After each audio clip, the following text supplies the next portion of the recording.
and welcome to Hogan Life. I am Danielle. I am your homeschooling mother of 7 right here, and I like to talk about everything mom related on this channel.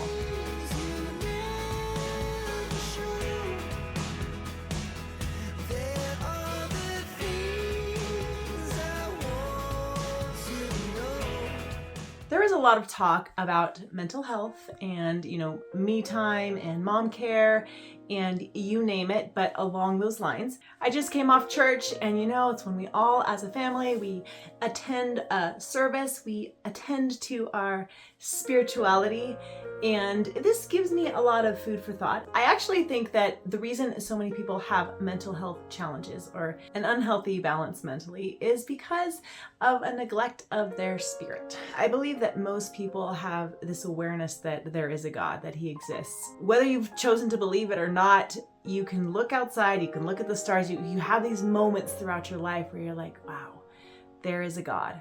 And then at some point you need to decide, do I believe? Do I believe that Jesus is the way, the truth, the life, the only way to get to the Father? Wherever you're at in that journey, get to Jesus sooner rather than later, because life with Him is always better. We are spirit beings. We are spirit, soul, and body.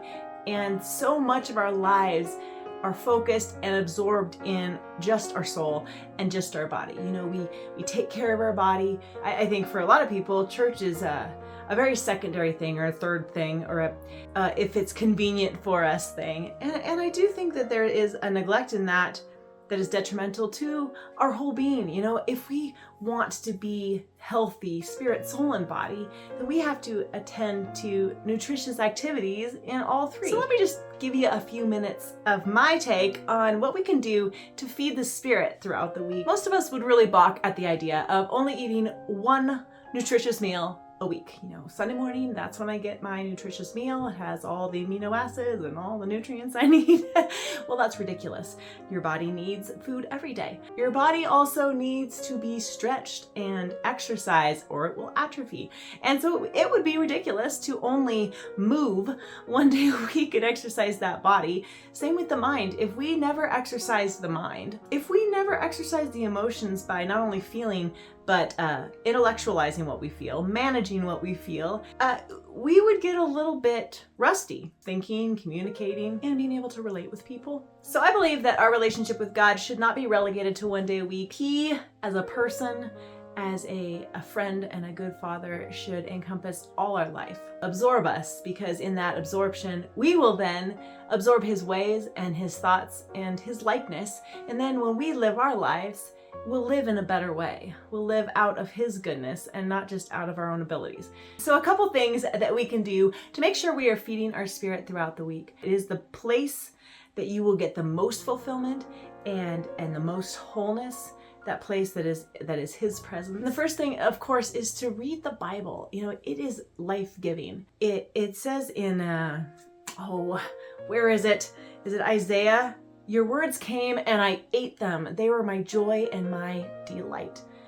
Maybe it's Jeremiah. Read large chunks of it, listen to it, and study it. And that's not hard to do. Studying the Word could just be taking a passage and taking words out of that passage and then looking up scriptures that have those same words. Scripture will interpret Scripture, and it's not complicated. It says in Psalms, the entrance of your word gives light. So that word comes and it illuminates and it brings light to our path, light to our way, light to our thinking. And don't forget that when we talk about spirit things, it operates by faith, not by feelings. We're very used to operating by feeling. When you feel hunger, you want to eat.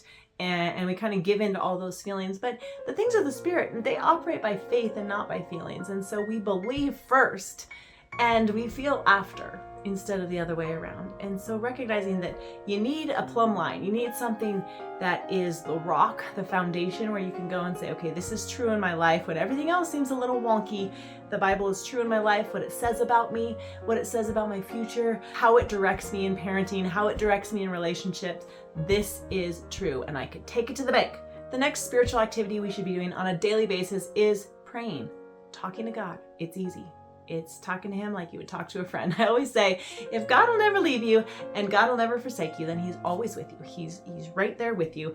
And if I was with my husband for, 10, 12 hours in a car and we spoke nothing to each other, that would be weird. It would be weird to go for so long and not communicate. And I really need someone in my life who knows answers. Let's be real, there are a lot of questions in life, a lot of uncertainties, a lot of things that you just don't know. It's really, really helpful to have someone who knows. The next spiritual activity is go to church. Get involved in a community of believers who believe the word and are encouraging you to believe the word and to operate in the word in your life. You also will get an opportunity to grow in church because you're bound to get offended. Sometime that's just what happens when you're with people.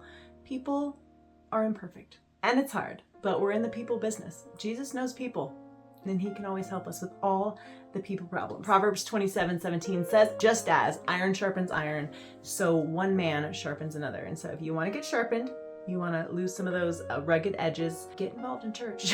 That'll do it for you. Another thing you can do that is of the Spirit, that is spiritually exercising, is to speak what the word says, what God says over you instead of what you feel or what you experience. Sometimes it's very easy to get involved in the drama of life. It's relentless. There's always negativity. There's always worrisome things. You can watch the news and you can get content to discuss and worry about for the next 5 months. I believe that the word is true, and I believe that I can operate the way Jesus says I can operate. But that means I'm going to have to change some of my thinking and not think like I'm told to think by all the different sources that are surrounding me. Take a scripture, any scripture, peace. I leave with you, my peace I give to you, and make it your own. He gave me his peace. Therefore, I can operate out of his peace. What is his peace? Well, it's nothing broken. It's nothing lacking. It's total well-being. That's something powerful. And peace is not a thing. Peace is a person. Jesus is peace. And so when you're operating in peace, you're operating in the nature of Jesus. And that's awesome. I don't see anything peaceful in my life right now. It's noisy, it's chaotic. Kids are fighting. Kids are always saying, Mom, Mom. Always. You look around and you're like, well, there's nothing peaceful about my life. But the peace is within. And when you carry a peace within and you have faith and you grasp that, you're like, okay, this is a reality. And you start operating in peace, you're able to bring peace to a circumstance. You're able to say a timely word, a word that brings healing instead of a word of strife or a word of frustration. It should change our lives and it should transform us. And out of that transformation, we will be able to have impact on the next person we meet, however small or however great. And finally, one of the ways that we can engage in spiritual activities, spiritual exercise, is to be a doer of the word, not just a hearer. If it says in the word that you can do it, you can do it. And it does take faith and it does take a little bit of courage. If it says I can be free from anxiety, it says be anxious for nothing.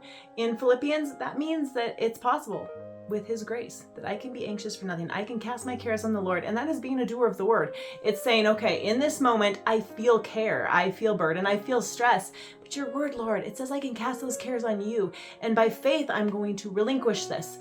And I'm going to speak what you speak over my life. And I choose not to worry. I'm going to make decisions not out of worry and not out of fear, but out of faith that you're directing my steps. I live a very simple life here at my house with my kids, but I still come in contact with people. I see people sometimes. Yesterday or 2 days ago, I prayed for my Instacart shopper. She came to deliver my groceries, and I was like, well, here's an opportunity. There's a person.